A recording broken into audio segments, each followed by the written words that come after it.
Session को पूरा देखिए, एक लाल कलर का बटन दिखता होगा आपको, उसको दबा दीजिए, सब्सक्राइब हो जाएगा और हमारे यूट्यूब से आप क्लासेस को देख सकते हैं बच्चों। चलो पहला स्टेशन में जाते हैं छत्तीसगढ़ में और चालू करते हैं। मड़वा महल, चेरिक महल किसके समीप स्थित है? चलिए बेटा कमेंट करना चालू करेंगे मुझे फटाफट सारे के सारे बच्चे।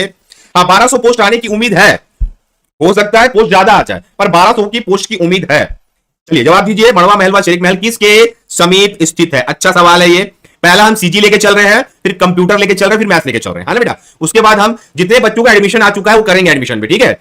वो बातें मैं लास्ट में करूंगा क्या करना है करके। जवाब दीजिए, मड़वा महल चेरिक महल किसके समीप स्थित है? कमेंट करके बताइए मुझे, किसके समीप स्थित है? जवाब दीजिए। गुड इवनिंग अंशु, जवाब दीजिए। अच्छा सवाल, बेस्ट क्वेश्चन। और पिकअप करिए, नो आलसीपना, इरिटेट होना नहीं है, हमको तैयारी को इतना तबाही टाप लेके चलना है, एग्जाम निकले ही निकले। गुड इवनिंग सोमनाथ, जवाब देंगे भोरम देव के पास है, समझेंगे बच्चा। रामचंद्र देव ने 1349 ईस्वी में मड़वा महल का निर्माण कराया था, जो मूलतः आदिवासी देवता दुल्हा देव का मंदिर है। इस पॉइंट को याद रखना, यह छपरी ग्राम में स्थित है। इसके अतिरिक्त रामचंद्र देव ने चेरिक महल का भी निर्माण कराया था। तो ये जो आपको डेटा मिलता है पॉइंट वाइज, जो ये डेटा मिलता है, इसी डेटा को परफेक्टली आपको नोट्स में याद करना है बच्चों, कि भैया किसने करवाया। एक्चुअल में वो आदिवासी देवता का दुल्हा देव का मंदिर भी था। ये पॉइंट में आपको चीजों को याद करना है ताकि गलत ना हो चीजें, ठीक है।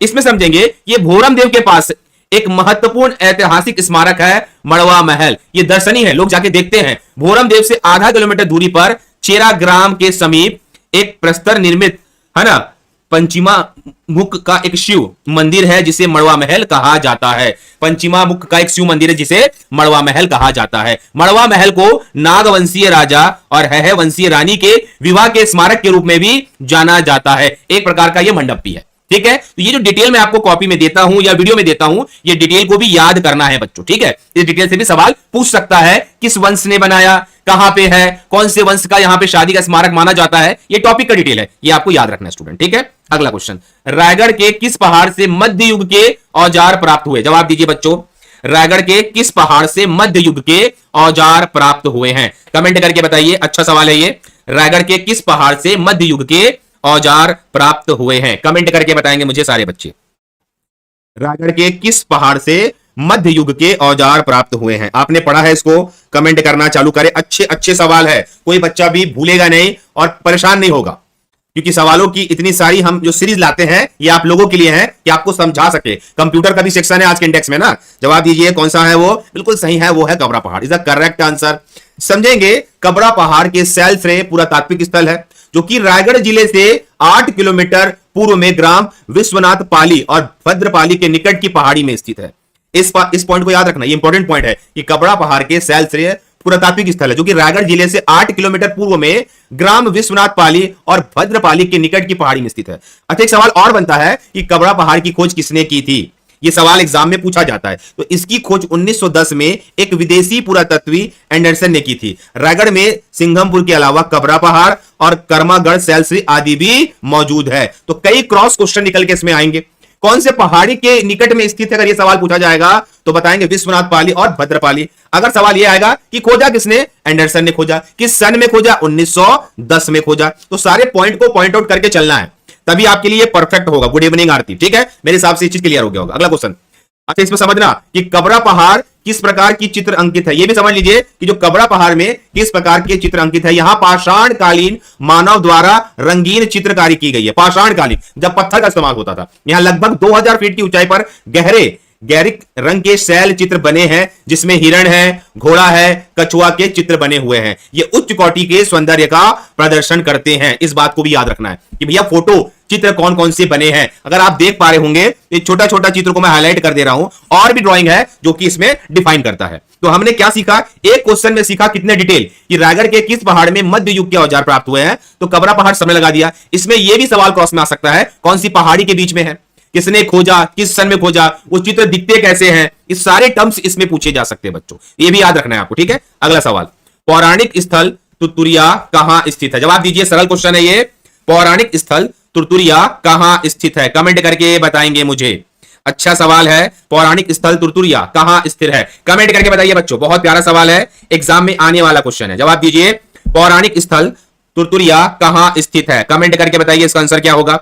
सारे बच्चे बताइए स्टूडेंट, आप तैयारी कर रहे हैं आगामी वार्डन की, आप तैयारी कर रहे हैं सब निरीक्षक की, आप तैयारी कर रहे हैं अमीन पटवारी की, आप तैयारी कर रहे हैं रेवेन्यू इंस्पेक्टर की, तो ये सब सारे सवाल आते हैं, बिल्कुल आएगा। अगर छत्तीसगढ़ का टॉपिक वहां पे लिखा है तो सब आएगा, ऐसा नहीं कि भूगोल नहीं पूछेगा, उसमें उसका मन टॉपिक से बाहर भी सवाल पूछता है ना। जवाब दीजिए, तुरतुरिया कहां है, जवाब दीजिए कहां है तुरतुरिया। हाँ हाँ, कसडोल में है, ठीक है, इस बात को याद रखना, इस पे डिटेल दे रहा हूं, उस डिटेल को समझना बच्चों, उस डिटेल को समझना। एक क्या है तुरतुरिया, एक प्राकृतिक धार्मिक स्थल है, रायपुर जिले से 84 किलोमीटर और बलौदा बाजार से 29 किलोमीटर दूर कसडोल तहसील में, याद रखेंगे, कसडोल तहसील में से 12 और सिरपुर से 13 किलोमीटर दूर पे ये स्थित है, जिसे तुरतुरिया के नाम से जानते हैं। उक्त स्थल को सुरसुरी की गंगा के नाम से भी जाना जाता है, तो ये भी पॉइंट में हाईलाइट करके चलिए, सुरसुरी की गंगा भी कहा जाता है, ये भी इंपॉर्टेंट बात है। अब यहां पे समझना, इसके बारे में एक और फैक्ट है जो मैं क्लियर कर रहा हूं कि त्रेता युग में महर्षि वाल्मीकि का आश्रम यहीं पे था। Point noted milord, point noted milord, त्रेता युग में महर्षि वाल्मीकि का आश्रम यहीं पे था। लव कुश यहीं जन्म लिए है, जन्म स्थली यही है उसकी। इस स्थल का नाम तुरतुरिया पड़ने का कारण यह है कि बलभद्री नाला का जल प्रभाव, बलभद्री नाला का जल प्रभाव चट्टानों के माध्यम से होकर निकलता है, उसमें से उठने वाले बुलबुले के कारण तुर तुर की ध्वनि निकलती है, जिसके कारण इस जगह का नाम तुरतुरिया पड़ा है। तो ये पूरा आपको एक पैकेज दे देता हूं मैं कि भैया एक्चुअल में क्या है, फैक्ट्स क्या है, इससे आप एक एक चीज पढ़ सकते हो। अगर सवाल को एक अप लेवल में लेके गया, वार्डन का बात कर रहा हूं मैं, तो आप यहां से निकाल सकते हो कि वहां पे वाल्मीकि जी का आश्रम था, लव कुश का जन्म कहां हुआ, तुरतुरिया आश्रम में हुआ, और यहां पे इसका नाम क्यों पड़ा, क्योंकि बलभद्री नाला का प्रभाव है, चट्टानों के माध्यम से होकर निकलता है, वहां बुलबुले से तुर तुर की ध्वनि आती है, करके इसका नाम तुरतुरिया पड़ा। तो ये सब भी पॉइंट आपको याद रखना है बच्चों। यहां से आप इसको डिस्क्लोज नहीं कर सकते कि मैं छोड़ दूंगा, क्या पता एग्जाम में आ जाए।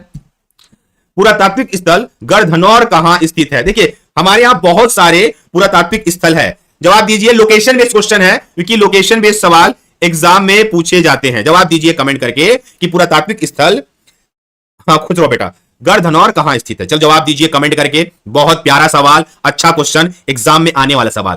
3 सेक्शन पे आज हम पढ़ा रहे हैं। पहला सेक्शन है सीजीजी के, सेकंड सेक्शन है कंप्यूटर, और थर्ड सेक्शन है आपका मैथमेटिक्स। तो आप अपने फोकस को ना तोड़े, 90 दिन की पढ़ाई करना बहुत इंपॉर्टेंट। जवाब दीजिए कहां है, कोंडागांव में है। तो मेरे हिसाब से पुरातात्विक स्थल सारे बच्चे पढ़ के रखे होंगे, ये आपका प्राचीन इतिहास के समय की बात है, समझेंगे। गढ़धनौर पुरातात्विक एवं ऐतिहासिक धार्मिक दृष्टि से महत्वपूर्ण जगह है।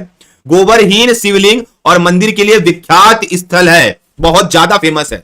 गढ़धनौर गोबरहीन मंदिर या छत्तीसगढ़ के कोंडागांव जिले के केशकाल तहसील में स्थित है। आपको उसका तहसील भी याद करना पड़ेगा, वो क्या है, केशकाल तहसील है। अति प्राचीन शैव उपासकों की प्राचीन नगर में स्थित मंदिर है, या कोंडागांव और केशकाल का मुख्य मार्ग है, ठीक है, इस बात को याद रखना। तो डिटेलिंग पे जरूर जाएंगे कि वहां पे एक्चुअल में कोंडागांव जिला जानते हो, केशकाल तहसील को भी मेरे हिसाब से आपको पॉइंट में याद रखना जरूरी है। पूछ दिया अगर किस तहसील से है तो ये आपको पता होना चाहिए बच्चों, ठीक है। ये सभी पुरातात्विक स्थल है, धार्मिक स्थल है, लोग यहाँ पे जाते हैं, यहाँ पे बहुत सारी मंदिर है, बहुत सारी जगह है जहां पे घूमा जाता है, देखा जाता है, और हमारे प्राचीन इतिहास को समझा जाता है बच्चों, ठीक है। अगला क्वेश्चन, खुदाई में बौद्ध धर्म का विहार स्वास्तिक विहार कहां से मिला? ये क्वेश्चन रिपीटेड है ना, ये क्वेश्चन हमने कल कर लिया है। जवाब दीजिए, खुदाई में बौद्ध धर्म का विहार स्वास्तिक विहार कहां से मिला? कमेंट करके बताएंगे मुझे कहां से मिला, कमेंट करके जवाब देंगे मुझे कहां से मिला।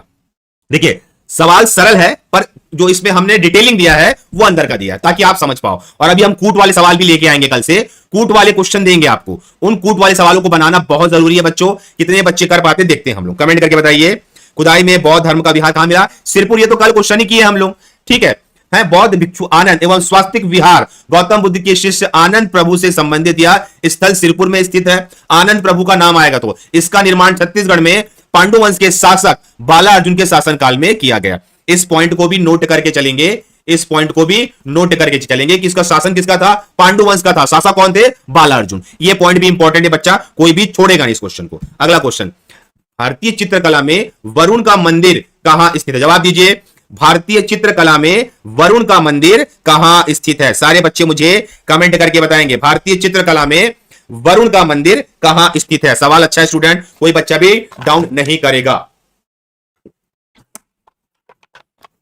जवाब दो स्टूडेंट, भारतीय चित्रकला में वरुण का मंदिर कहां स्थित है? कमेंट करके बताइए। पढ़े हो सवालों को? ऐसे ऐसे सवाल है जो वन लाइनर है पर एग्जाम के लिए इंपॉर्टेंट है स्टूडेंट, है ना। बहुत जल्द हम करंट अफेयर भी लेके आने वाले हैं आप लोगों के लिए, जो कि जबरदस्त रहेगा। जवाब दीजिए। भारतीय चित्रकला में वरुण का मंदिर कहां स्थित है बताइए कमेंट करके। हाँ, यही फंस रहे हैं, ये है जोगी मार गुफा। इसके बारे में डिटेल दे रहा हूं ना, समझेंगे। जोगी मार गुफाएं छत्तीसगढ़ के प्रसिद्ध पर्यटन स्थल में से एक है। यह गुफाएं सरगुजा जिले से 50 किलोमीटर दूर रामगढ़ में स्थित है। याद रखना, जोगी मार गुफाएं रामगढ़ में स्थित है। यहीं पे सीता बेंगरा, लक्ष्मण झूला जैसे और भी इंपॉर्टेंट चीज स्थित है बेटा, याद रखना, यहीं पे रामगढ़ में भी। इन गुफाओं में जो भित्तियां में विभिन्न चित्र अंकित है, यह शैल चित्र गुफाएं हैं। इसमें 300 ईसा पूर्व की कुछ रंगीन भित्ति चित्र भी विद्यमान है। तो जोगी मार गुफा के बारे में डिटेल समझ आ गया कि जोगी मार गुफाएं छत्तीसगढ़ के प्रसिद्ध पर्यटन स्थल में से एक है। यह अंबिकापुर या सरगुजा जिले के रामगढ़ में स्थान पे है। यहां पे सीता बेंगरा भी है और लक्ष्मण भी गुफा भी है। ठीक है, अगला। अच्छा देख लो, तो लक्ष्मण झूला भी है। ये है आपका ड्राइंग, देख लो, कभी जाना हुआ तो एक बार जाके देख लेना बच्चों। ठीक है, अगला सवाल। रामगिरी पहाड़ी में स्थित नाट्यशाला का निर्माण किस कलाकार ने किया था? कमेंट करके बताएंगे मुझे। सवाल अच्छा है, किस कलाकार ने किया था? रामगिरी पहाड़ी में स्थित नाट्यशाला का निर्माण किस कलाकार ने किया था? जवाब दीजिए, डायरेक्ट नाम बताना है आपको। रामगिरी पहाड़ी में, जवाब दीजिए, स्थित नाट्यशाला का निर्माण किस कलाकार ने किया था? जवाब दीजिए मुझे प्यारे बच्चों। अच्छा क्वेश्चन है, इंपॉर्टेंट सवाल है। कमेंट करके बताएंगे मुझे, कमेंट करके जवाब देंगे। इसका आंसर क्या होगा? अच्छा क्वेश्चन है, एग्जाम ओरिएंटेड क्वेश्चन है। जवाब दीजिए। पढ़े हो आप लोग? अच्छा, अच्छी सवाल है, थोड़े से कठिन है, कोई सरल है, पर अच्छे सवाल है। जवाब दीजिए, आंसर क्या होगा इसका? कमेंट करके बताइए बच्चों, आंसर क्या होगा? हाँ, यहां पे थोड़ा सा नॉर्मल गलत जा रहा है। यह है देवदिन। किसने किया था? देवदिन ने किया था। ठीक है, सब सुतनका बोल रहे हैं, देवदिन ने किया था। ठीक है, यहां पे समझेंगे इस चीज को। रामगढ़ सरगुजा का ऐतिहासिक स्थल में सबसे प्राचीन है, सबसे प्राचीन है। यह अंबिकापुर और बिलासपुर में के मार्ग में स्थित है। इसे ही रामगिरी भी कहा जाता है। रामगढ़ पर्वत को टोपी की शक्ल में है, मतलब टोपी के टाइप दिखता है। रामगढ़ में भगवान राम एवं महाकवि कालिदास से संबंधित होने के कारण इसे शोध का केंद्र माना जाता है। प्राचीन मान्यता है कि भगवान राम भाई लक्ष्मण और पत्नी सीता के वनवास काल में वो यहां पे निवास किए थे, इसी कारण से इसका नाम पड़ा था। ठीक है, राम के तपस्या के कारण जोगी मार सीता के नाम पर, और सीता के नाम पर बेंगरा, और लक्ष्मण के नाम पर लक्ष्मण गुफा स्थित किया गया है, रखा गया है बच्चों। तो कुछ पॉइंट हाईलाइटेड है, इसको आपको ध्यान में रखना है। ठीक है, अगला क्वेश्चन। छत्तीसगढ़ का प्रसिद्ध शैलश्रेय स्थल खैरपुर किस जिले में है? देखिए, शैलश्रेय समझते हैं ना, रॉक पेंटिंग, रॉक पेंटिंग स्थल किस जिले में स्थित है? छत्तीसगढ़ का प्रसिद्ध शैलश्रेय स्थल खैरपुर किस जिले में स्थित है? जबरदस्त जवाब दीजिए, अच्छे सवाल है, अच्छे क्वेश्चन है स्टूडेंट। गुड इवनिंग पूजा, जवाब दो, इसका आंसर कहां होगा? लोकेशन बेस्ड सवाल है, बताइए। और लगभग इसका आंसर सब जानते भी होंगे, तो कमेंट करके जवाब दीजिए। अच्छा सवाल है स्टूडेंट, कोई बच्चा भी रुकेगा नहीं और अच्छा और सही जवाब देगा। छत्तीसगढ़ का प्रसिद्ध शैलश्रेय स्थल खैरपुर किस जिले में स्थित है? मुझे कमेंट करके बताइए स्टूडेंट, मुझे कमेंट करके बताइए कहां है, बताइए। Raigarh is the correct answer. तो ये पॉइंट वाला सवाल है, याद करके चलिए। रॉक पेंटिंग, चट्टानों की पेंटिंग अलग अलग जगहों पे हुई है, तो वो भी आपको याद रखना स्टूडेंट। अगला क्वेश्चन। छत्तीसगढ़ में प्रसिद्ध शैलश्रेय स्थल बेनीपाट किस जिले में है? डायरेक्ट सवाल पूछा जाएगा। रॉक पेंटिंग वाले सवाल को डायरेक्ट लोकेशन बेस के सवाल में ऐड कर दिया जाता है और पूछा जाता है कि ये कहां है, ये कहां है, ये कहां है। तो कमेंट करके बताइए कि ये कहां पे है। डायरेक्ट हम आंसर लगाएंगे। मैक्सिमम का आंसर आपको पता होगा क्या है, क्योंकि बहुत सारे रॉक पेंटिंग शैलश्रेय एक तरफ ज्यादा है। तो जवाब दीजिए, वो कौन सा स्थल है? करेक्ट आंसर है सारे बच्चे 9 का रायगढ़। तो देख लीजिए, शैलश्रेय, रॉक पेंटिंग आपको पता ही होगा। ठीक है, तो ये आपको याद हो जाना चाहिए टॉपिक। ठीक है, लगभग रायगढ़ ही आंसर है सबका। ठीक है, रायगढ़ जिले के किस प्रागैतिहासिक स्थल पर पाषाण युगीन मानव की कब्रगाह मिलती है? पाषाण युगीन मानव की कब्रगाह, बताइए। अच्छा क्वेश्चन है ये, समझ जाइए ना। पाषाण युगीन मतलब पत्थर के युग के मानव का जो कब्रगाह है, कहां मिलता है? कमेंट करके जवाब दीजिए। जवाब दीजिए बच्चों, पोस्ट बढ़ के आने वाले हैं और याद रखिए बहुत जल्द आने वाले हैं। और याद रखिए कि अगर आपने इन सब टॉपिक के डिटेल को नहीं पढ़ा, वहां पे फंसने वाली स्थिति बन जाएगी आप। जवाब दीजिए। और हम सेक्शन वाइज तैयारी करा रहे हैं, बढ़िया क्वेश्चन लेके आ रहे हैं। अभी हिस्ट्री चला रहे हैं, कुछ दिन के बाद जनजाति भी लाएंगे, नदिया भी लेके आएंगे, नए जिले के सवाल लेके आएंगे, छोड़ेंगे आपको बिल्कुल नहीं। जवाब दीजिए, इसका आंसर क्या होगा? जवाब दीजिए बच्चों, आंसर क्या है इसका? बेटा छोटा पंडरा मुड़ा। ये कई बच्चे गलत जवाब क्यों देते हैं, ये मैं समझ नहीं पाता हूं। गलत जवाब है ये।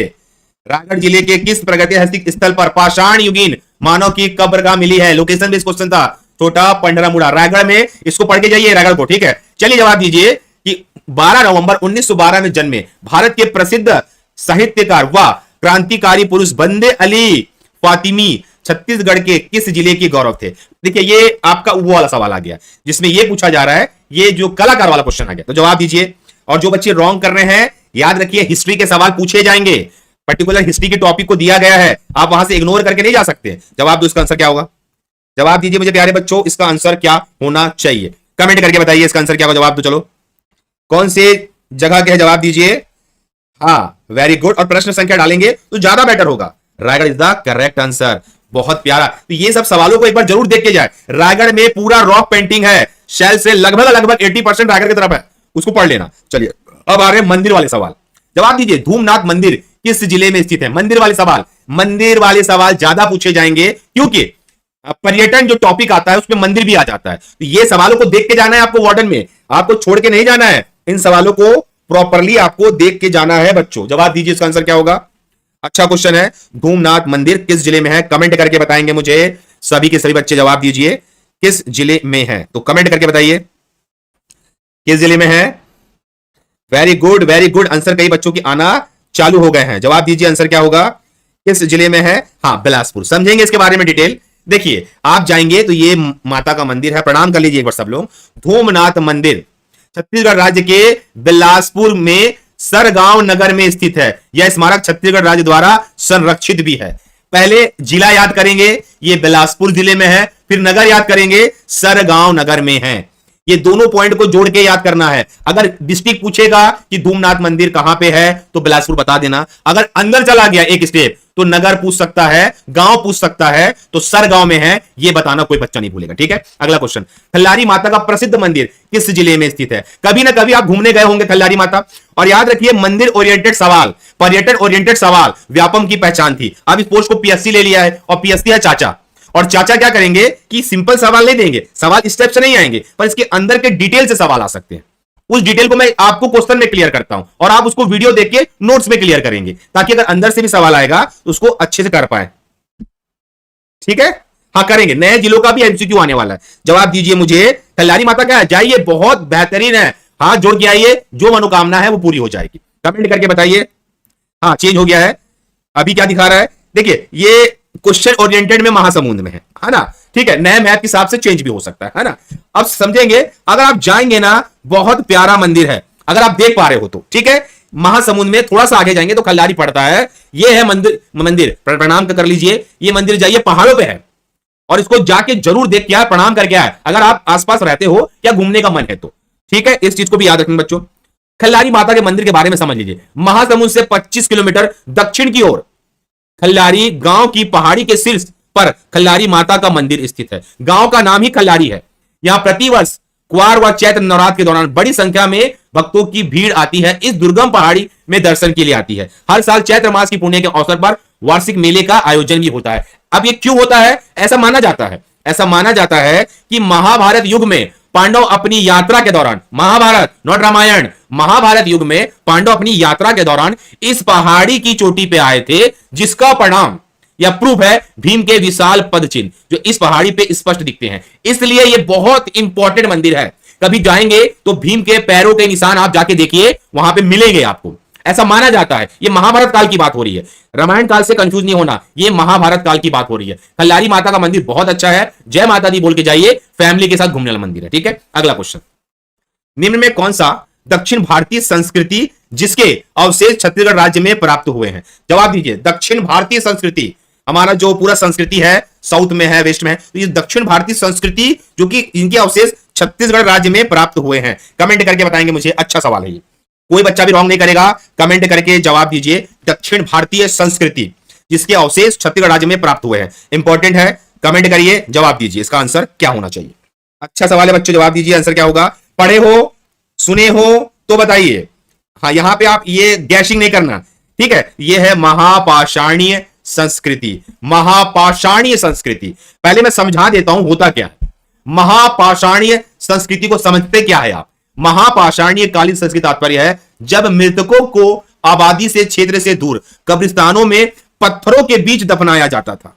जो मरने वालों को आबादी से दूर, जहां पे लोग रहते हैं, उनको पत्थरों से कब्रिस्तान में दफनाया जाता था, है ना। दक्षिण भारत में इस प्रकार के दफनाने की परंपरा लौह युग के साथ आरंभ हुई। इस महापाषाण कालीन संस्कृति की सूचना में हम यथायथ बस्ती से कम कब्रों में ज्यादा मिलती है। तो समझ रहे हो, मरने के बाद लोगों को कब्रिस्तानों में पत्थरों के बीच दफनाना ही महापाषाण संस्कृति कहा जाता है बच्चों। ये पॉइंट भी याद रखना है इसको, ठीक है। अगला सवाल, महात्मा बुद्ध के दक्षिण कौशल आगमन एवं 3 माह तक श्रावस्ती में निवास करने का उल्लेख किस स्रोत से मिलता है? आपको याद होना चाहिए कि बुद्ध के सर्वाधिक उपदेश श्रावस्ती में दिए गए हैं, सर्वाधिक उपदेश, ठीक है। इस बात को याद रखना। बुद्ध का जन्म लुम्बिनी में हुआ है, मृत्यु हुई है कुशीनगर में। अगर गौतम बुद्ध के जन्म की बात करेंगे तो लुम्बिनी में हुई है, अगर उनकी मृत्यु की बात करेंगे वो हुई है कुशीनगर में, कुशीनगर में। और ज्यादा उपदेश कहां दिए हैं तो लिख लीजिए, श्रावस्ती में दिया गया है ज्यादा उपदेश, ठीक है। इस बात को डेटा में हम गौतम बुद्ध के बारे में एक छोटा सा प्रेजेंटेशन दे दिए आपको।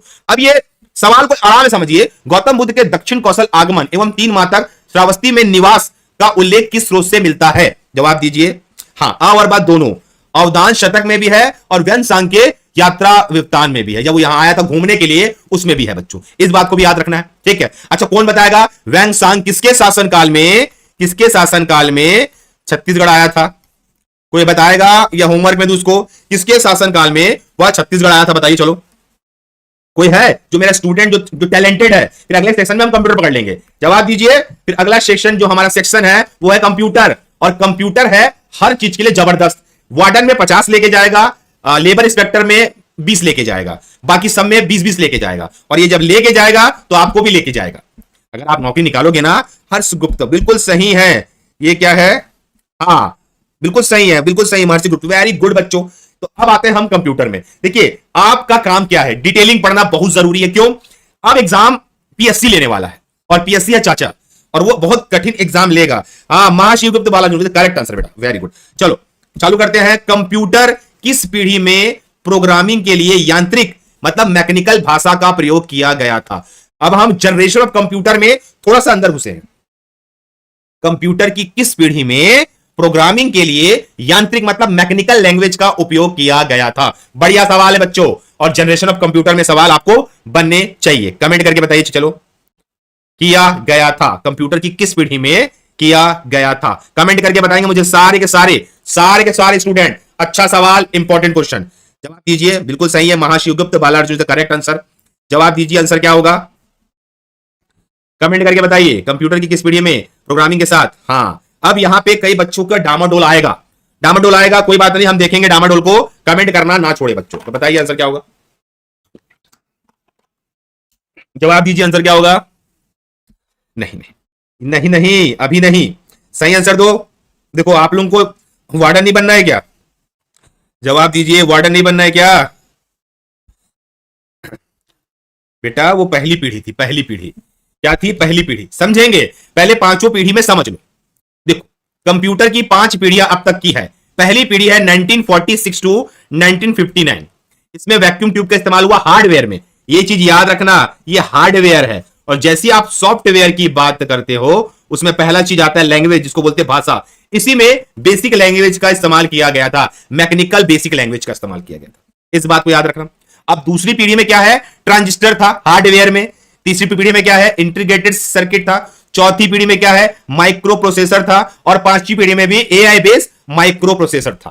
तो ये जो जितने भी हम आपको पॉइंट्स बता रहे हैं, आपको कल भी बताया गया था कि आपको डेट्स भी याद रखने हैं कि जनरेशन ऑफ डेट कब कब के हैं और क्या क्या इस्तेमाल हुआ है, ये भी याद रखिए। देखिए लैंग्वेज होता क्या है, आप C++ ले लो, अभी का जो एडवांस लैंग्वेज है, जावा ले लो, ओरेकल ले लो, है ना, ओरेकल ले लो, बहुत सारी भाषा है जो कि अभी की एडवांस लैंग्वेज में आती है। उस समय मैकेनिकल लैंग्वेज इस्तेमाल किया गया था। ठीक है, अगला सवाल देखिए, first generation language low level language machine language थी, मैकेनिकल लैंग्वेज थी, जो कि कंप्यूटर में केवल मशीनी भाषा को समझ सकता है ना, इसलिए फर्स्ट जनरेशन कंप्यूटर केवल मशीनी लैंग्वेज कोड पे काम करता था। याद रखिए कि कंप्यूटर समझता सिर्फ इसको है, 0 और 1 को समझता है, यह है बाइनरी नंबर, इसी के जरिए ही कंप्यूटर चलता है, that called to binary codes. ठीक है, अगला क्वेश्चन, यूनिवॉक का विस्तारित रूप लिखिए, फुल फॉर्म लिखिए, यूनिवॉक का फुल फॉर्म लिखिए बच्चों। अच्छा सवाल है, कमेंट करके बताइए मुझे यूनिवॉक का फुल फॉर्म क्या होगा, जवाब दीजिए। अच्छा सवाल, इंपॉर्टेंट क्वेश्चन है, सारे बच्चे जवाब देंगे मुझे। यूनिवॉक का फुल फॉर्म क्या होगा, कमेंट करके बताइए बच्चों, यूनिवॉक का फुल फॉर्म क्या होगा। आपने पढ़ा है, हमने कराया है इस क्वेश्चन को, अब यहां से बिचकने वाली बात नहीं है कि आपको याद नहीं है, याद नहीं है तो एग्जाम में आप बैठोगे तो वो भी याद नहीं आएगा।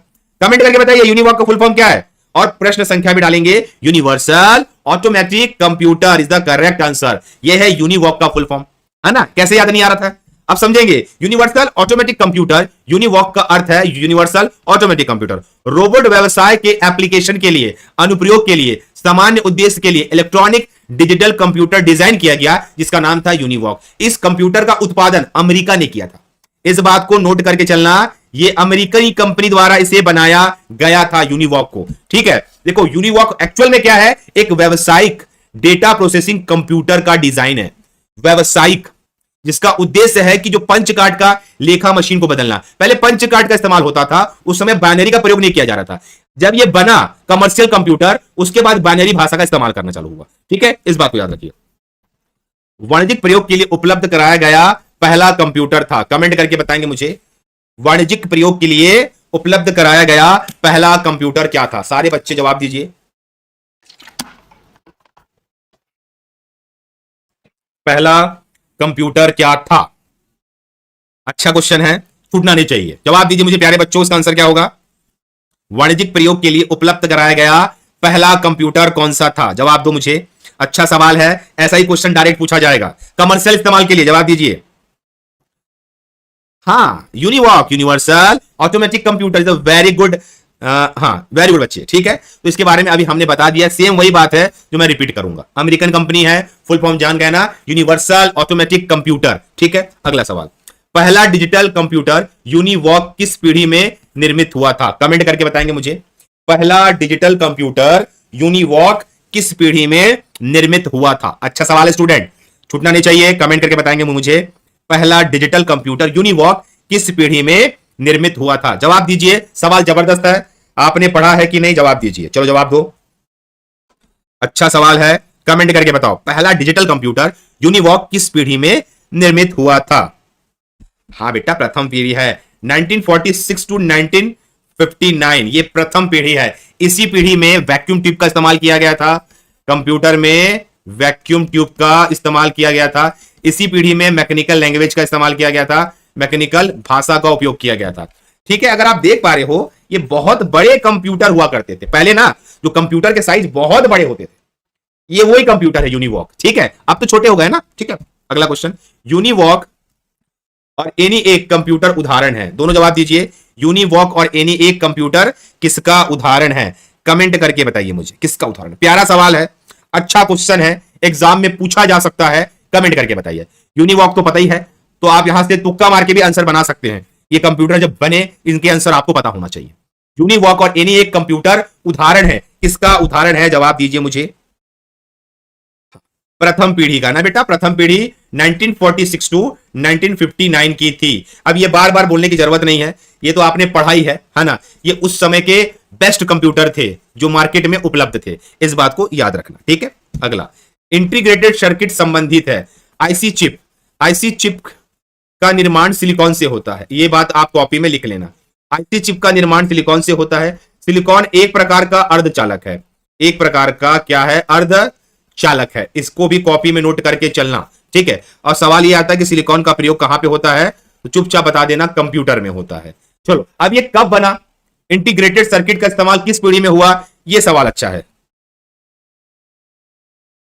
सर, क्वेश्चन में कोई लेवल ही नहीं है। सुमित देवांगन, कोई बात नहीं बेटा, तुम अपने लेवल वाली क्लास देखो। ठीक है, हम यहां पे पढ़ा रहे हैं, सवाल छोटे रख रहे हैं और डिटेल लंबा दे रहे हैं। हम यहां पे पढ़ा रहे हैं, लेवल मेंटेन नहीं कर रहे हैं। ठीक है, बाकी बच्चे ध्यान देंगे, आप नोट्स जरूर फॉलो करेंगे, सारे स्टूडेंट नोट्स फॉलो करेंगे। ये नोट्स लिखना है, आईसी चिप सिलिकॉन से बनता है, एक प्रकार का अर्धचालक है, सिलिकॉन कंप्यूटर में इस्तेमाल होता है। जवाब दीजिए, इसका आंसर क्या होगा? बिल्कुल थर्ड जनरेशन। क्या होगा? थर्ड जनरेशन, बिल्कुल सही जवाब है। 1965 टू 1971, यह है थर्ड जनरेशन का कार्यकाल। थर्ड जनरेशन के कार्यकाल में इंटीग्रेटेड सर्किट का इस्तेमाल किया गया था। देख लेंगे एक्चुअली दिखता कैसे है, अब आप कभी देखे तो होंगे नहीं। ये कंप्यूटर के अंदर में लगता है इंटीग्रेटेड सर्किट, ये इस टाइप का होता है। अगर आप गौर कर पा रहे होंगे तो ये तारें बनी होती है, ये तारों से ही कंप्यूटर को ये चिप प्रदान किया जाता है। इसको देख लीजिए आप, ये एक प्रकार का अर्धचालक है, सेमीकंडक्टर मटेरियल बोलते हैं। ठीक है, ये छोटी सी चिप पूरा काम करती है। यह ट्रांजिस्टर, इसमें ट्रांजिस्टर भी होते हैं, कैपेसिटर होते हैं, डायोड होते हैं, रजिस्टर होते हैं, कंडक्टिंग वायर होते हैं। याद रखिए, ये ही आपके कंप्यूटर को चलाता भी है। अगर आप इसको गौर से देखेंगे, यही आपके कंप्यूटर को चलाता है। तो इसके बारे में आता है कि आईसी चिप किससे बना होता है, तो सिलिकॉन से बना होता है। ये एक प्रकार का अर्धचालक है, ठीक है। और याद रखिए जो इसका थर्ड जनरेशन था 1965 टू 1971 के बीच था। इन जो जो टर्म्स बता रहा हूं ना बाबू, ये टर्म्स ही याद करना है, उससे सवाल ना आके अगर सवाल इससे आएगा तो आप क्या करोगे, इन टर्म्स से जवाब दोगे आप, ठीक है। अगला क्वेश्चन देखो, अगर मैं एक बार रिवीजन करा दूं, क्या बोलते हैं उसको, पढ़ा हुआ याद तब होता है कि हम 24 घंटे में रिवीजन कर ले। तो रिवीजन करने बैठा रहा हूं मैं आपको, अभी कंप्यूटर की 5 पीढ़ियों को रिवीजन कर लेते हैं। पहली पीढ़ी चालू हुई थी 1946 टू 1959, डेट से सवाल पूछा है कई बार। इसमें हार्डवेयर में आया था वैक्यूम ट्यूब। दूसरी पीढ़ी आई थी 1959 टू 1965, इसमें आया था ट्रांजिस्टर।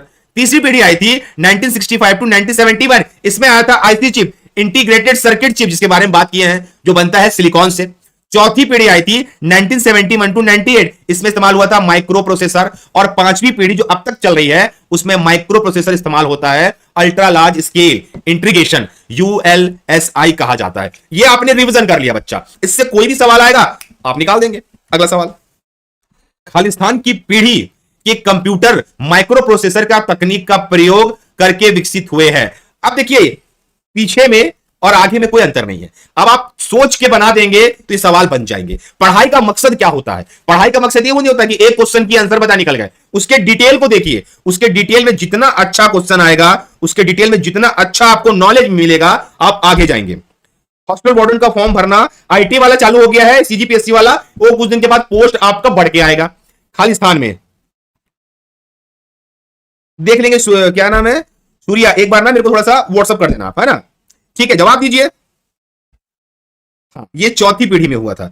कब हुआ था, चौथी पीढ़ी में हुआ था, 1971 टू 1980, ठीक है। याद रखिए माइक्रो प्रोसेसर का इस्तेमाल हुआ था।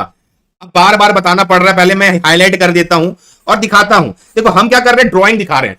क्या दिमाग में अगर ड्राइंग याद होगा तो आप बता पाएंगे माइक्रो प्रोसेसर से आधारित। जब हम जनरेशन कंप्यूटर की पीढ़ियां पढ़ रहे हैं, तो चौथी पीढ़ी 1971 टू 1980 में, जो कि VSLI माइक्रो प्रोसेसर का इस्तेमाल किया गया था बच्चों, फोर्थ जनरेशन है, इस बात को याद रखना। चौथी पीढ़ी में कंप्यूटर निर्माण में प्रयोग किया गया है। देखिए हिंदी में कभी कभी ऑप्शन को घुमा देता है, आप कैसे पकड़ोगे, हिंदी में कभी कभी ऑप्शन को घुमा देता है, कैसे पकड़ोगे बताओ। चलो अब मैं देखना चाहता हूं कि कौन पकड़ पाएगा, जवाब दीजिए। कोई बात नहीं, कोई बात नहीं, चालू करिए यहीं से, जवाब दीजिए, कमेंट करिए, जवाब दीजिए बच्चों, ठीक है। ये तो सबको पता है ना, फर्स्ट जनरेशन, ये सबको पता है ना, सेकंड जनरेशन, ये थर्ड जनरेशन, ये फोर्थ जनरेशन में क्या आया था, क्या बोलते हैं इसको, सूक्ष्म सांद्रता को बोला जाता है माइक्रो प्रोसेसर। वेरी गुड बच्चा, ठीक है। फिर से वही ड्राइंग क्यों दिखाया जा रहा है इसको बार बार, ताकि दिमाग में छपे, ठीक है। यह डिजिटल इलेक्ट्रॉनिक युक्त एक ऐसा डिवाइस है जिसमें लाखों ट्रांजिस्टर लगे होते हैं, इंटीग्रेटेड सर्किट आईसी चिप्स लगे होते हैं, इस बात को याद रखना। और ये सीपीयू की तरह काम करता है आपके कंप्यूटर के लिए, ठीक है। अगला क्वेश्चन, ऑटोमेटिक कैलकुलेटर किस जनरेशन का उदाहरण है, कमेंट करके बताएंगे मुझे। ऑटोमेटिक कैलकुलेटर किस जनरेशन का उदाहरण है, बिल्कुल सही है सोमनाथ, कमेंट करके बताएंगे मुझे, ऑटोमेटिक कैलकुलेटर किस जनरेशन का उदाहरण है, जवाब दीजिए। अच्छा सवाल है, कमेंट करके बताइए। फिर हम वायरस पे, एंटीवायरस पे, इन टॉपिक पे सवाल लेके आने वाले हैं आप लोगों के लिए, जिसका मैराथन क्लास भी लिया जाएगा। ऑटोमेटिक कैलकुलेटर किस पीढ़ी का उदाहरण है, कमेंट करके बताइए मुझे। और याद रखिए स्टूडेंट, जो अपना धैर्य, पेशेंस बना के चलेगा, अंत तक पढ़ाई करेगा, वही नौकरी पाएगा, वरना वरना वरना उसको कुछ नहीं मिलेगा। ऑटोमेटिक कैलकुलेटर किस जनरेशन का उदाहरण है, जवाब दीजिए। ऑटोमेटिक कैलकुलेटर का आविष्कार हो गया था पहली पीढ़ी में, 1946 टू 1959 में। यह वही दौर था जब हार्डवेयर में, कंप्यूटर में वैक्यूम ट्यूब का इस्तेमाल किया जाता था, वैक्यूम ट्यूब का इस्तेमाल किया जाता था, ठीक है।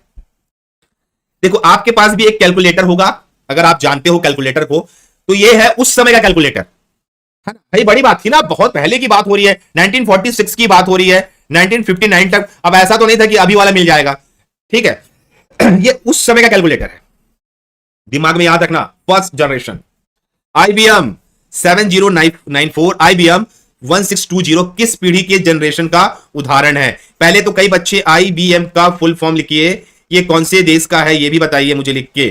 चलो पहले बताओ तो, एक छोटा सा शॉर्ट कंपटीशन ले लेते हैं कि IBM का फुल फॉर्म क्या है और ये कौन से देश का है, कमेंट करके बताएंगे मुझे सारे बच्चे।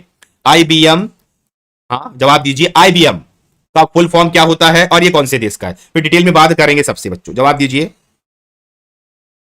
हाँ जवाब दीजिए। आईबीएम का इंटरनेशनल बिजनेस इन मार्केट गलत है मोनू शर्मा। और कोई है जो जवाब देगा? ये गलत जवाब है।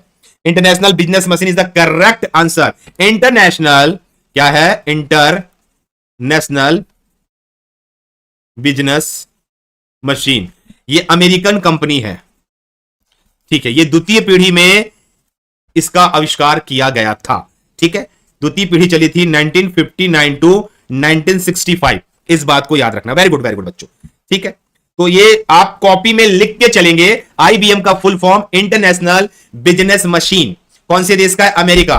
कौन सी पीढ़ी का है? सेकेंड। डेट क्या है? 1959 टू 1965, ठीक है। अगला क्वेश्चन, ऑपरेटिंग सिस्टम का इस्तेमाल कब हुआ? आज जो भी कंप्यूटर चलते हैं आपके कलते लैपटॉप में हुआ, डेस्कटॉप में हुआ, सब में ऑपरेटिंग सिस्टम की जरूरत पड़ती है।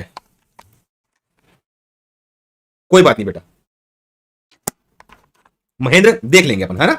जवाब दीजिए, कमेंट करके बताइए इसका आंसर क्या होगा। हाँ बताइए, ऑपरेटिंग सिस्टम का इस्तेमाल कब चालू हुआ है?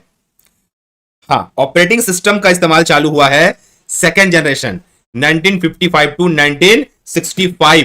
ऑपरेटिंग सिस्टम, अच्छा होता क्या है ऑपरेटिंग सिस्टम? होता क्या है ऑपरेटिंग सिस्टम? जिससे कंप्यूटर चलता है। एक बार थोड़ा सा देखिए, मेरा जो लैपटॉप है वो डिपेंड है विंडोज ऑपरेटिंग सिस्टम, ठीक है। विंडो 10 बोलते हैं, 11 बोलते हैं, कहीं पे आईओएस कंप्यूटर जो एप्पल में होते हैं वो भी ऑपरेटिंग सिस्टम है, ठीक है। इस चीज को याद रखना, ठीक है। मैक भी ऑपरेटिंग सिस्टम है, एंड्रॉइड मोबाइल ऑपरेटिंग सिस्टम है, यूनिक्स भी ऑपरेटिंग सिस्टम है। तो कई अलग अलग प्रकार के ऑपरेटिंग सिस्टम होते हैं। ऑपरेटिंग सिस्टम मतलब क्या होता है? कंप्यूटर को चलाता कौन है? विंडो चला रहा है ना, मेरा कंप्यूटर चल रहा है विंडो के माध्यम से। इस बात को याद रखना बच्चों, ठीक है। अगला क्वेश्चन देखते हैं, ऑनलाइन सिस्टम का विकास हुआ था। अब बताइए, आप जो आज मेरे से ऑनलाइन पढ़ाई कर रहे हो, हम लोग पढ़ाई कर रहे हैं ना, इस सिस्टम का विकास कब हुआ था? जवाब दीजिए मुझे कमेंट करके। ऑनलाइन सिस्टम का विकास कब हुआ था? कैसे ऑनलाइन सिस्टम का विकास हुआ? देखिए, सबसे पहले याद रखना, जैसी आईसी चिप आया, तो आपका ऑनलाइन सिस्टम का विकास चालू हो गया था। बताइए कब आया था ये? 1965 टू 1971। अब तो क्लू भी दे दिया, जवाब दीजिए बेटा। ये तीसरी पीढ़ी में आया था ऑनलाइन सिस्टम, थर्ड जनरेशन में आया था ऑनलाइन सिस्टम जो अभी चल रहा है। इस बात को याद रखना, कोई बच्चा गलत नहीं करना, ठीक है। कंप्यूटर किस माध्यम से आंकड़े और डेटा को ग्रहण करता है? भाई कंप्यूटर में कोई भी आंकड़ा या डेटा दिया जाए तो वो किस माध्यम से ग्रहण करता है? कमेंट करके बताओ मुझे, कंप्यूटर में किस माध्यम से आंकड़े डेटा को ग्रहण करता है? कमेंट करके बताइए बच्चों। सवाल प्यारा है और बेहतरीन सवाल है, तो कमेंट करके बताइए इसका आंसर क्या होगा। जवाब दीजिए, जवाब दीजिए बच्चों। कैसे लेगा कंप्यूटर? कंप्यूटर कैसे लेगा डेटा आंकड़े को? नहीं बेटा, फिर कहीं गलत। ए और बी लेना मतलब भाई कोई चीज आ रहा है अंदर तो इनपुट होगा ना, लेना की बात हो रही है। डाटो को ग्रहण करना, ग्रहण करना मतलब ये साइन की बात होगी, तो इनपुट होगा। यही सवाल को एग्जाम में रॉन्ग कर दोगे जाके आप लोग, इसी सवाल को रॉन्ग कर दोगे जाके एग्जाम में एक बार। ये बचना है आपको कुछ सबसे इससे, ठीक है। अगला क्वेश्चन, कंप्यूटर की शक्ति की मापी जाती है। कंप्यूटर की शक्ति की माप की जाती है, जवाब दीजिए। कंप्यूटर की शक्ति की माप की जाती है, यह सवाल बहुत तगड़ा सवाल है। जवाब दीजिए, इसका आंसर क्या होगा? अच्छा क्वेश्चन है, एग्जाम ओरिएंटेड क्वेश्चन है। कंप्यूटर की शक्ति की माप की जाती है, कमेंट करके बताएंगे मुझे बच्चों इसका आंसर क्या होगा। सारे बच्चे जवाब देंगे, कंप्यूटर की शक्ति की माप की जाती है। जवाब दीजिए एक बार कमेंट करके, मैं थोड़ा सा इसको चेक कर ले रहा हूं। बताइए इसका आंसर क्या होगा। कंप्यूटर की शक्ति की माप की जाती है, जवाब दीजिए आंसर क्या होगा। प्यारा सवाल है, कोई बच्चा भी रॉन्ग नहीं करेगा। कैसे मापते हैं कंप्यूटर की शक्ति की माप को? जवाब दीजिए मुझे, कैसे मापते हैं बेटा? याद रखिए, वर्ड लेंथ से मापा जाता है। आज बताऊंगा कि वर्ड लेंथ क्या होता है, पढ़े हो कभी? समझना, एक समय में कंप्यूटर द्वारा नंबर्स और बाइट्स पैरेलल प्रोसेस करते हैं। नंबर जो अंक होते हैं, बाइट्स पैरेलल प्रोसेस करते हैं, इसे इसका वर्ड लेंथ कहा जाता है। समझना, एक टाइम में नंबर और बाइट्स पैरेलल प्रोसेस करते हैं, इसे वर्ड लेंथ कहा जाता है। दूसरे शब्दों में, एक बार में कंप्यूटर जितने बाइट्स का प्रोसेस कर सकता है उसे वर्ड लेंथ कहते हैं। जितने मिलियन बाइट्स का प्रोसेस करेगा उसे वर्ड लेंथ कहते हैं। इस सवाल को कई बच्चे रॉन्ग करके आएंगे, गलत करके आ जाएंगे। इस सवाल को मुझे पता है, याद रखेंगे, वर्ड लेंथ होता है कंप्यूटर का पावर। ठीक है, तो बताइए उच्च क्षमता वाले माइक्रो प्रोसेसर कौन कौन से हैं? जवाब दीजिए बच्चों, उच्च क्षमता वाले माइक्रो प्रोसेसर कौन कौन से हैं? अच्छा सवाल है, जवाब दीजिए क्या होगा? उच्च क्षमता वाले माइक्रो प्रोसेसर कौन कौन से है? जवाब दीजिए बच्चों, इसका आंसर क्या होगा? अच्छा क्वेश्चन है ये, इंपॉर्टेंट है, बताओ। चलो चलिए रुकिए मत। माइक्रो प्रोसेसर है ना, इसका जवाब दीजिए, इसका इस्तेमाल कंप्यूटर में होता है। ऑल है, Pentium, Pentium pro, third, fourth. समझाता हूं, अगर आप देख पा रहे होगे आपके ऊपर एक ड्राइंग दिख रहा है, इंटेल का आता है, ये ब्रांड इंटेल का होता है। वैसे अगर कोई पूछ लिया कि पेंटियम क्या होता है, तो एक पेंटियम इंटेल कॉर्पोरेशन का एक व्यापक रूप में उपयोग किए जाने वाला व्यक्तिगत माइक्रो प्रोसेसर है, ब्रांड का नाम है। पहली बार 1993 में इसे पेश किया गया। पेंटियम ने इंटेल के 486 माइक्रो प्रोसेसर को व्यक्तिगत कंप्यूटर निर्माण में माइक्रोचिप की पसंद के रूप में बदल दिया, और पेंटियम का आविष्कार विनोद धाम ने किया था। अगर आप ये सारे नाम छोड़ देंगे तो समझ लीजिए आप एग्जाम नहीं पास कर पाओगे। ये सारा डेटा आपको पता होना चाहिए, किसने आविष्कार किया था, माइक्रो प्रोसेसर है, महंगा भी आता है। ठीक है, इस बात को याद रखिए। तो अब हमारा लास्ट सेशन आ रहा है, मैथमेटिक्स। मुझे पता है वैसे आज जीके में लेवल डाउन चल रहा है, लोग कम है। अब मैथ्स के सेक्शन में देखते हैं कितने बच्चे इसको वो कर सकते हैं। ठीक है, ठीक है, चलो पहला सवाल। 100 किलोग्राम चावल को, याद रखना स्टूडेंट, एक बात बोलूंगा मैं आपसे, अगर आपके अंदर पढ़ने की क्षमता और बैठने की क्षमता नहीं है, आप एग्जाम नहीं पास कर पाओगे। चलो, पर मेरे में क्षमता है पढ़ाने की। 100 केजी ग्राम के चावल में अंशतः 10% लाभ पे बेचा जाता है, बाकी को 20% पर। यदि कुल को 12% पर बिक्री हुआ तो कितना चावल 20% लाभ पर उसने बेचा? आराम से, अगर आपने इस सवाल को आज मेरे माध्यम से सीखा, और जो बच्चे मैथ्स के कोर्स के लिए मुझे इंक्वायरी किए थे, मैं रिप्लाई करूंगा आज, है ना, रात में कोर्स का लिंक दे दूंगा, ज्वाइन कर लेना। ठीक है, चलो, कोई है जो इस सवाल को बना सकता है? कोई है जो इस सवाल में कुछ कर सकता है? तो जवाब दीजिए, जवाब दीजिए बच्चों, कोई है? अच्छा क्वेश्चन है ये, कोई ऐसा व्यक्ति जो इसको बना ले। अब मैं टाइमर लगाऊंगा, टाइमर लगा देता हूं आपके समझ के लिए। देखो, ये है मिश्रण का टॉपिक, इसको बोलते हैं एलिगेशन। इसको बनाने के मैं तरीके सिखा दे रहा हूं। देखो, पहले मैं बता दे रहा हूं। देखो, टोटल क्वांटिटी कितना है? 100 केजी। अब यहीं पे देखेंगे बेटा, 10% पे बेचा और बाकी को बेचा 20% पे। चावल में कुछ भाग को 10% पे सेल किया और कुछ भाग को 20% पे सेल किया, और कुल भाग को 12% पे बिक्री कर दिया। यदि कुल भाग को 12% पे बिक्री कर दिया, ठीक है। अब इसको बोलते हैं एलिगेशन मेथड। घटाना है। अब देखो, 20 में से 12 गया, बचेगा 8%। 10 में से 12 गया, बचेगा 2%। यहां रेशियो में बनाने के लिए परसेंट से परसेंट काटे, 2 एकम 2 और ये 2 चौक 8, तो 10% का मान 4 निकला और 20% का मान 1 निकला। ठीक है, पूछा है 20% लाभ पर उसे बेचना होगा तो कितना होगा? 20% का मान है 1, एक ऊपर रखूंगा, 4 और 1 को जोड़ूंगा, ये 5 हो जाएगा। टोटल 100 है, 5 एकम 5, 5 दूनी 10, टोटल आएगा 20 केजी। मेरे हिसाब से सवाल समझ आया कि नहीं आया? एक बार मुझे कमेंट करके बताइए। मिश्रण टाइप के सवाल बहुत लोगों से नहीं बनते हैं। ये क्वेश्चन आपको समझ आया कि नहीं आया? मुझे एक बार कमेंट करके बताइए। जवाब दीजिए बच्चों। 5 कहां से आया? तो 5 आया है बेटा यहां से। 5 कहां से आया? तो 5 आया है यहां से। ये 1 है, ये 4 है, मेरे पास रेशियो है 4:1। पूछा है कि भैया 20%, तो 20% का मान 1 था, 1 ऊपर कर दिया और दोनों को जोड़ दिया तो 5 हो गया और निकाल दिया। ठीक है, एलिगेशन को बनाना नहीं सीखोगे, एग्जाम से बाहर हो जाओगे। क्लियर हुआ क्वेश्चन? चलो अगला सवाल बताएंगे। 80 लीटर दूध और पानी के मिश्रण में, नहीं समझ आया बेटा ये वाला क्वेश्चन? चलो समझा रहा हूं। देखो, एक तरफ क्या था? एक तरफ था आपका 10%, एक तरफ था आपका 20%, यहां था 12%। भाई घटाइए, 8% और यहां पे 2%, परसेंट से परसेंट काटो, 2 एकम 2, 2 चौक 8। अब निकालना था 20% का मान जो कि 1 था, 1 ऊपर गया, मान निकालते वक्त दोनों को जोड़ दो, 5। टोटल क्वांटिटी है 100, काटो, 20 आ गया। क्लियर होना चाहिए क्वेश्चन। चलिए, 80 लीटर दूध और पानी के मिश्रण में दूध और पानी का अनुपात है 3:2। यदि मिश्रण में कितना और दूध मिलाया जाए कि दूध पानी से दुगना हो जाए? कोई ट्राई करना चाहेगा, अपनी वार्डन की सीट फिक्स करना चाहेगा तो कमेंट करके बताइए।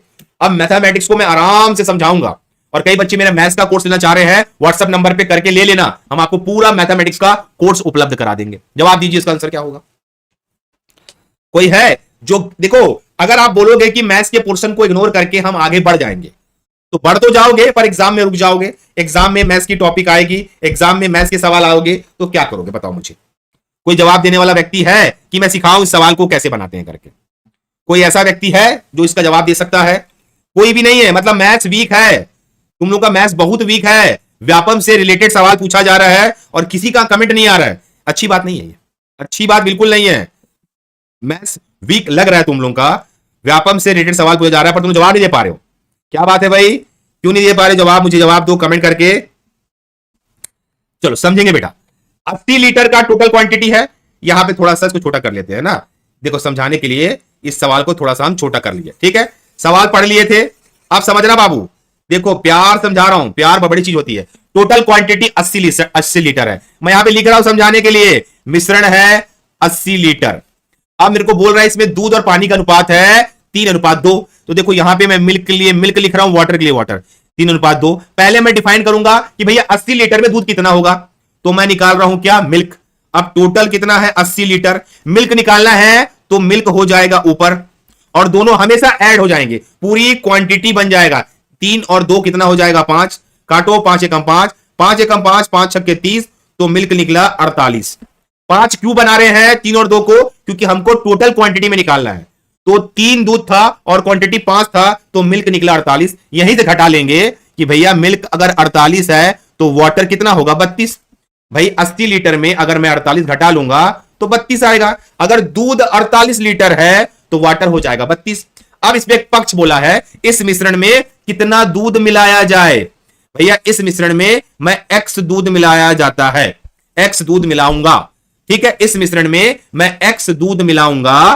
तो अब यहां पे सवाल क्या बन गया है, तो दूध पानी से दुगना हो जाएगा। दूध क्या है, पानी से दुगना हो जाएगा। तो दूध पानी से दुगना कब होगा, जब पानी 1 होगा और दूध क्या होगा 2 होगा, तब दूध पानी से दुगना हो जाएगा। समझ आया? इसके बाद होगा क्रॉस मल्टीप्लिकेशन, 1 का इंटू होगा 48 से सेम आएगा और 32 का इंटू होगा 2 से 64 आएगा। तो 64 में 48 घटा लीजिए, नहीं आता तो ऐसे घटाइए। 14 में 8 गया 6, 5 में 1 गया 4, 16 लीटर। अब देखिए आप खुद समझिए बच्चों, इतने सारे 93 94 बच्चे थे, कोई भी प्रॉपरली इसका जवाब नहीं दे पा रहा है। आपको मैथ्स पढ़ने की भरमार जरूरत है, मेरे से जरूरत है पढ़ने की भरमार। आप मैथ्स में बहुत वीक हो, अगर आप बोलोगे तो मैं ऐप में आप लोगों को मैथ्स पढ़ा दूंगा एप्लीकेशन के अंदर, है ना। अगर आप बोलोगे तो, क्योंकि मैथ्स आप लोगों का प्रॉपरली वीक दिख रहा है मेरे को। ये सवाल थोड़ा ऊपर से भी निकल गया होगा। ठीक है, अगला सवाल समझते हैं। चलिए, 45 लीटर के मिश्रण में दूध और पानी का अनुपात 4:1 है। इसमें हमें कितना पानी मिलाया जाए कि अनुपात 2:3 हो जाएगा। सेम क्वेश्चन है ये, और आप लोग जवाब नहीं दे रहे तो मैं ही सॉल्व कर देता हूं। अगर मैं 1 मिनट भी दूंगा तो क्या कर लोगे, दे देता। चलो 1 मिनट का टाइम देके देखता हूं। और मुझे लग रहा है कि छत्तीसगढ़ के बच्चों को मैथ्स पढ़ना तो गड़बड़ चल रहा है। अगर आप एलिगेशन के क्वेश्चन नहीं बनाओगे, मिश्रण के सवाल नहीं बनाओगे, एग्जाम में क्या बनाओगे, एग्जाम में क्या बनाओगे? मैं कुछ डर गया हूं यार। छत्तीसगढ़ से और कंप्यूटर से तुम पास नहीं हो सकते। तुमको तो जीएस भी आना चाहिए, तुमको तो मैथ्स भी आना चाहिए, तुमको तो करंट अफेयर भी आना चाहिए। तुम तो फंस जाओगे यार। अगर 20 क्वेश्चन मैथ्स में अगर 10 भी छोड़ दोगे तो गया तो नंबर रे। ये देखो, ये हालत है। देखो मतलब मैं उन बच्चों को कांग्रेचुलेशन करना चाहूंगा जिनको आता है और जो मेहनत कर रहे हैं, क्योंकि भगे लोग और जो लोग भाग रहे हैं मतलब समझ लीजिए उनको नहीं आता। आने वाला व्यक्ति बना के आंसर देता है। चलो मैं देता हूं आंसर, समझिए बेटा। टोटल क्वांटिटी कितनी है 45 लीटर। 45 लीटर को यहां लिखो, यहीं पे समझना दूध और पानी का अनुपात कितना है। दूध का 4 है, पानी का 1 है। मैं निकाल रहा हूं दूध, तो 4 को ऊपर रखूंगा, 4 और 1 हो गया 5, 5 एकम 5, 5 निया 45, 9 चौक 36। तो यहां पे लिखूंगा कि दूध निकला 36। भाई 45 लीटर में अगर 36 लीटर दूध निकल गया तो पानी कितना बचा 9 लीटर। दोनों को जोड़ूंगा तो 45 आएगा ना। अब कितना पानी मिलाया जाए, पानी मिलाऊंगा मैं x, तो जो नया अनुपात बन रहा है वो बन रहा है 3:2। कितना बन रहा है 3:2। सीखो, अगर ये नहीं सीखोगे आगामी सब में मैथ्स है। बस क्रॉस मल्टीप्लाई पीरियड गुणा करेंगे। 36 का 2 से इंटू हो जाएगा तो ये हो जाएगा 36 दूनी 72 और इसका इंटू होगा 9 तिया 27 और ये हो जाएगा 3x। अब 72 में 27 को घटा लो प्यार से, 12 में 7 गया 5 और यहां पे 6 में 2 गया 4, तो 45 इक्वल टू 3x। तो 3 एकम 3, 3 पंचे 15, x का मान आया 15 लीटर। 15 लीटर आ गया। मैं आप लोग से रिक्वेस्ट करना चाहूंगा, अगर आप लोग से मैथमेटिक्स नहीं बन रहा है, आप खतरे में हो। व्यापम में भी 20 नंबर का वेटेज होता है मैथ्स, और अगर आप एलिगेशन के ऐसे ऐसे सवाल को नहीं बना पा रहे हो तो आप लोगों के लिए तो गड़बड़ हो जाएगा बाबू। ये तो गड़बड़ हो जाएगा। ठीक है, आ गया 15 लीटर। जिनको भी नहीं समझ आ रहा है, व्हाट्सएप नंबर चल रहा है स्क्रीन पे, मेरी मैथ्स की क्लास ज्वाइन कर लेना। नहीं होगा तो व्हाट्सएप करना, मैं करवा दूंगा, महंगा नहीं है। और याद रखना, पूरा मैथ्स क्लियर कर दूंगा कि ट्रिक से कैसे बनाएंगे मैथ्स एग्जाम में। कर लेता हूं मैथ्स की क्लास एक बार। अगला क्वेश्चन, चलो हल्का सा ट्रिक दिया है देखो इसमें कि 45 लीटर शराब में, शराब व जल के मिश्रण में जल की अपेक्षा शराब 15 लीटर अधिक है। ये छोटा फंसाने के लिए है। यदि 6 लीटर जल मिला दिया जाए तो मिश्रण में शराब व जल का अनुपात। ट्राई करो तो। अरे यार, ये तो तुम लोग गड़बड़ कर दोगे यार। मेरे को लगा कि भैया सीजी के बनाएंगे, कंप्यूटर बनाएंगे और गणित के कम से कम 20 क्वेश्चन तो बनाएंगे। तो यहां तो डामाडोल हो। मिश्रण आपके सिलेबस में दिया, मेंशन किया सिलेबस में, मिश्रण से सवाल पूछा जाएगा। एलिगेशन बोलते हैं इंग्लिश में। क्या चल रहा है ये बाबू? अपने उस पक्ष पे हमेशा खुश मत होना जो आपका क्या है, कंप्यूटर है, मैथ्स है, सीजीजीके है। हाँ, ना चल वे, एग्जाम में फंसोगे और ऐसा फंस जाओगे ना, रोगे और मेरे को याद करोगे तो कोई पढ़ा रहा था, पढ़े भी नहीं करके। जवाब दो, उसका आंसर क्या होगा? कोई है? देखो, सिर्फ समझना का खेल है, समझो। मैं समझा रहा हूं, मेरे को ध्यान दो भैया, क्या कर रहे हो तुम लोग, समझेंगे। टोटल बोला कि 75 लीटर शराब और जल का एक मिश्रण है। मिश्रण क्या होता है? समझ लीजिए, ये चाय का कप है, मैंने इसमें पानी मिलाया, शराब मिलाया, उसको बोलते मिश्रण। समझ गए ना मिश्रण क्या होता है? मिश्रण, पानी और शराब मिलाया। ठीक है, ये हो गया आपका मिश्रण। जल की अपेक्षा शराब 15 लीटर ज्यादा है। अब मैं जानूंगा कैसे? तो मैंने क्या किया कि 15 लीटर मैंने घटा लिया। ये मेरा क्या है? शराब है। मैंने 75 में से 15 लीटर निकाल लिया। अब मेरे पास बचा 60 लीटर। तो मेरे को क्लियर हो गया कि इसमें 30 लीटर में क्या है? शराब होगी और 30 लीटर में क्या होगी? पानी होगा, है ना। पर एक पॉइंट तो क्लियर किया है ना कि जल की अपेक्षा 15 लीटर अधिक शराब है। तो शराब में 15 जोड़ दूंगा, ये हो जाएगा 45, ये हो जाएगा 30। तो रियल क्वांटिटी आ गया कि 45 लीटर शराब है, इसको मैं लिख रहा हूं शराब, और 30 लीटर पानी है। अब बनाना क्या है? इसका अनुपात। 9 से काटो, 9 इसको काटो आप, किसे काटोगे? ये सही हुआ ना? इसको, हाँ इसको काटो। गड़बड़ हो गया क्या? 60, 2 मिनट गड़बड़ कुछ तो कर डाला क्या मैं? ये हो गया 45, ये हो गया 30। ये किससे कटेगा? हाँ, 5 से काटो। 5 निया 45, 5 छक्के 30। ये हो गया 3 तिया 9 और 3 दूनी 6। ए इज द करेक्ट आंसर। ठीक है, ठीक है, ठीक है, ठीक है, क्वेश्चन सही है। समझ रहे हो? सवाल को सिर्फ घुमाया है, सवाल को सिर्फ घुमाया है कि भैया 75 लीटर का शराब था, उसमें 15 लीटर अधिक शराब था, तो मैं निकाल लिया, बचा 60 लीटर। 30-30 में बांट दिया। अब 15 लीटर शराब ज्यादा था, वो 45 हो गया, पानी 30 हो गया, काटा तो आंसर आ गया। अगर आप ये सब नहीं पढ़ रहे हो, भविष्य खतरे में है। चलो इसको ट्राई करते हैं। 36 कैसे कर रहे हैं बेटा? किसको 36 कर दिया रे? 5 से काटा हूं, 5 निया 45, 5 छक्के 30। मंगल ठीक कर क्वेश्चन को ना। चलो, 20 लीटर के मिश्रण में दूध और जल का अनुपात है 5:3। अगर प्रस्तुत मिश्रण में से 4 लीटर दूध निकाल लिया जाए, प्रतिस्थापित कर दिया जाए, तो नए मिश्रण में दूध जल का अनुपात क्या होगा? आराम से बताइए। चलो, दूध जल का अनुपात क्या होगा? कोई है? कोई है जो जवाब देगा इसका? कोई है जो जवाब देगा? क्या बोल रहा है मंगल? कोई है जो जवाब देगा इसका? पढ़े हो सवाल को? मतलब सोचो, 80-90 लोग जुड़े हो और आप लोग गणित को 1 मिनट में नहीं बनाओगे। 20 मिनट के एक सवाल को बनाने के लिए अगर 3-3 मिनट लोगे, 60 मिनट खा जाओगे। क्या चल रहा है ये? मेरे को लगा गणित तुम लोग को आता होगा, इसलिए मैं गणित का टॉपिक ही नहीं पढ़ा रहा हूं यूट्यूब में आके। क्या है? बाप रे, एक बच्चा जवाब दिया। समझो, टोटल 20 लीटर है। अब पहली बोला है कि 4 लीटर का दूध निकालूंगा, तो 20 में से 4 निकाला, बचा कितना? 16 लीटर बचा। भाई बोला ना स्टार्टिंग में कि 4 लीटर निकालना है। अब देखिए यहां पे समझना बच्चा, निकाला क्या है? दूध। यहां दूध को निकाला, याद रखना। अब मैं डिस्ट्रीब्यूट करता हूं कि 16 लीटर में मेरा दूध और जल कितना है, तो अनुपात दिया है 5:3। अब दूध निकालूंगा तो कितना हो जाएगा? 5/8। अब समझ रहे हो ना 8 क्यों कर रहे हैं? टोटल क्वांटिटी के लिए। 8 एकम 8, 8 दूनी 16। ये कितना हो गया? यहां पे लिख रहा हूं ना, दूध और जल। तो दूध 10 हो गया, तो 6 क्या हो जाएगा आपका? जल हो जाएगा। भाई 16 में से अगर 10 दूध निकला है तो 6 जल हो जाएगा। यहां पे गलती मत करना, मैंने 4 लीटर दूध निकाला है, सवाल क्या बोला है, नए मिश्रण में दूध और जल का अनुपात क्या होगा। नए मिश्रण में 4 लीटर दूध निकाला है, 4 लीटर दूध को ऐड कर लो, ये 14, ये 6, 2 सत्ते 14, 2 तिया 6, सी is the correct answer.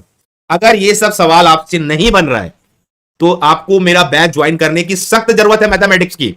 WhatsApp करना मैथ्स का बैच, वरना ऐसे सवाल पूछे जाएंगे आप लोग उड़ जाओगे। मंगल क्या बोल रहा है, 5 3 8 क्या होता है? याद रखना, हमने 4 लीटर दूध निकाला था, 4 लीटर दूध निकाला था, तो यहां पे मैं वापस भी करूंगा जब नया मिश्रण बनाऊंगा तब। ठीक है, अगला क्वेश्चन। चलिए, किसी मिश्रण में 35 लीटर आयतन में 20% एल्कोहल है, किसी मिश्रण में 15 लीटर आयतन में 20% एल्कोहल है, शेष जल है। शेष क्या है? जल है। यदि इसमें 3 लीटर पानी मिला दिया जाए तो नए मिश्रण में एल्कोहल का प्रतिशत क्या होगा। आराम से समझना कि मिश्रण कितना है, 15 लीटर का है, उसमें 20% एल्कोहल है, तो उसका 20% निकालेंगे तो 3। अब यहीं पे खेल है ना, याद रखना। एल्कोहल का मैं ए ले रहा हूं और वाटर के लिए ले रहा हूं डब्ल्यू। एल्कोहल कितना निकला? 3। तो भैया 15 में 3 एल्कोहल है, तो बाकी 12 क्या होगा? जल होगा कि नहीं? ये होना चाहिए क्लियर। अब इसमें 3 लीटर पानी और मिला दिया जाए, तो 3 लीटर पानी मिलाएंगे तो 12 में 3 मिलाएंगे तो ये हो जाएगा टोटल 15। तो नए मिश्रण में एल्कोहल का प्रतिशत कितना होगा? एल्कोहल है 3, टोटल हो जाएगा 18, और प्रतिशत बनाने के लिए इंटू करना पड़ेगा आपको 100 से। 3 एकम 3, 3 छक्के 18, काटोगे 50/3 हो जाएगा 20 द करेक्ट आंसर। मेरे हिसाब से आप लोगों को जरूरत है मैथमेटिक्स की कोचिंग की। कंप्यूटर तो बनाते अच्छा हो और सीजी तो बनाते अच्छा हो, मैथ्स में कमेंट नहीं आ रहा है मेरे को, मैथमेटिक्स में कमेंट नहीं आ रहा है, और ये आप नहीं सीखोगे 20 नंबर खो दोगे। ठीक है, बी क्लियर हुआ। 50/3 को ही बोलते हैं 16 से 2/3। एक और क्वेश्चन लेके चलते हैं। चलो, 20 किलोग्राम स्प्रिट और पानी के मिश्रण में 10% पानी है। अब समझेंगे, 20 kg का स्प्रिट है, पानी का मिश्रण है, उसमें 10% पानी है, तो 20 का मैं निकालूंगा 10% वाटर, ये कितना हुआ? तो देखो बेटा, साफ साफ क्लियर हो गया ना कि पानी कितना है? 2 है, तो जाहिर सी बात है स्प्रिट कितना होगा भाई? 20 में अगर 2 पानी है तो बाकी 18 स्प्रिट होगा ना। 20 किलोग्राम के मिश्रण में अगर 2 पानी है तो बाकी 18 क्या होगा? स्प्रिट होगा। पानी की मात्रा बढ़ाकर 25% किया जाए। अब ये एक लाइन अलग से बोल रहा है कि पानी को बोल रहा है कि 25% किया जाए, तो वहां पे स्प्रिट कितना हो जाएगा? 75%। तो मिश्रण में कितना पानी मिलाना चाहिए? मिश्रण में कितना पानी मिलाना चाहिए? तो वो हो जाएगा x पानी। मेरे हिसाब से ये सवाल आपसे बन नहीं रहे।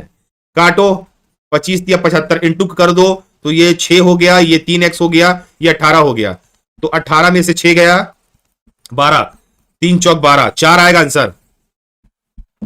5 आ रहा है क्या? 4 आएगा, 4 आएगा आंसर। ठीक है, जो बच्चों का 5 आ रहा ठीक करो। तो बेटा टोटल 20 किलोग्राम में 10% पानी है, 2 पानी है, तो 18 आपका स्प्रेड हुआ। पानी की मात्रा को बढ़ाकर 25% करने के लिए अगर आप पानी को 25% करोगे तो स्प्रेड कितना हो जाएगा? 75%, तभी वो 100% को फुलफिल करेगा। में कितना पानी और मिलाना चाहिए? ठीक है, जिनका 5 आ रहा है वो देख लीजिए एक बार, मेरे हिसाब से 12 आना चाहिए। देखो एक बार सवाल को बना के देखो, 4 kg आएगा। ठीक है, देखो मेरे को लग रहा है कि एक दिक्कत चल रहा है मार्केट में। वो दिक्कत ये है कि आप लोगों से बन नहीं रहा है सवाल, आप लोग से मैथ्स के क्वेश्चन नहीं बन रहे हैं। अगर आप